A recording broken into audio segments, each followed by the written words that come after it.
ஜனவரி 11 பிற்பகல் 1:30 மணிக்கு இட்லி கடை சூப்பர் ஹிட் திரைப்படம். என்னுடைய கிரெடிட்ஸை கடவுளுக்கு கொடுத்துறாங்கன்னு சொல்ற விஷயம் வேற என்ன சொல்லுங்க மேல. ப்ரமோஷன் கொடுக்குறாங்க, ஆனா அவங்க சொல்லுவாங்க நான் சாமிக்குள்ள வேண்டனால தான் கிடைச்சதுன்னா, அப்போ உங்க ப்ரமோஷன் சாமி கிட்ட வேண்டனால கிடைச்சதுங்கறாங்க. என்னோட எஃபர்ட் அப்போ இது ஆயிடுது இல்லை, நெகட்டிவ் ஆயிடுது இல்லை. அப்போ நானும் காலைல 5:30க்கெல்லாம் எந்திரிச்சு வெளில போகணும்.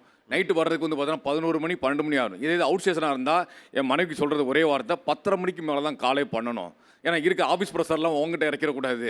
அதில் வந்து எனக்கு அதுக்கு மேலே கூப்பிடணும். ஆனால் ப்ரொமோஷன் வரும்போது, இன்க்ரிமெண்ட் வரும்போது, அடுத்த லெவல் கன்ஃபர்மேஷன் ஏதோ ஒன்று வரும்போது, ஏன் கார் வாங்கினா கூட எல்லாமே நான் கும்புறதுனால மட்டும்தான் அப்படிங்கும்போது கொஞ்சம் வலிக்கும், ரொம்ப வலிக்கும், கொஞ்சம் ரொம்பவே வலிக்கும். ஆனால் அதை வந்து உள்வாங்க முடியாது.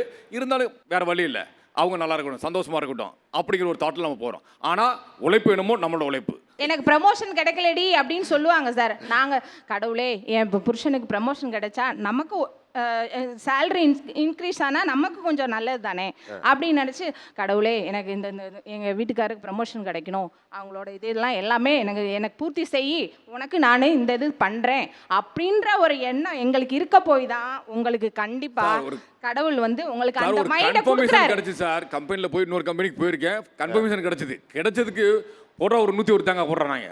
அப்பாவி ஒரு தேங்காய் 50 ரூபாய்க்கு விற்குது, நீ ஒரு 101 போட சொல்றியா? பரவாயில்ல சார், இதனால செலவழிக்கிறனால தப்பே இல்லை சார் எனக்கு தெரிஞ்சு. நான் வந்துட்டு தமிழ்நாடு மின்சார வாரியத்தில் அசஸராக இருக்கிறேன்.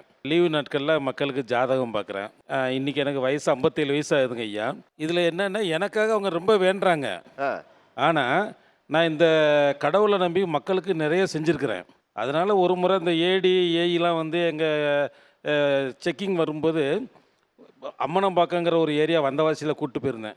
அப்போ அங்கே உள்ள மக்கள்லாம் எங்கள் சாமியாண்டன் வந்து காலில் கையில் விழுந்தாங்க, இதெல்லாம் பார்த்தாங்க, எங்கள் ஏடி பார்த்தாங்க. இன்றைக்கி 57 வயசு ஆகிப்போச்சு, எனக்கு இன்றைக்கி வரைக்கும் ப்ரொமோஷனே கிடையாது. இன்றைக்கி வரைக்கும் அசஸராக தான் இருக்கிறேன். அப்படி இந்த பக்தியில் ஆண்டவனை எங்கெங்கெல்லாம் வர வைக்கணுமோ அவ்வளவும் வர வைக்கிறேன். ஆனால் எங்கள் வீட்டம்மா பாருங்கள், நைட்டும் பார்க்க மாட்டாங்க, பகலும் பார்க்க மாட்டாங்க, அவ்வளோதான் இருக்காங்க. ஆனால் இன்றைக்கி நான் ப்ரமோஷன் இல்லாமல் இருக்கிறேனே, அப்போ அதுக்கு காரணம் வதந்தி. ஜனவரி 14, 15, 16 தேதிகளில் பிற்பகல் 1:30 மணிக்கு நமது கலைஞர் தொலைக்காட்சியில்.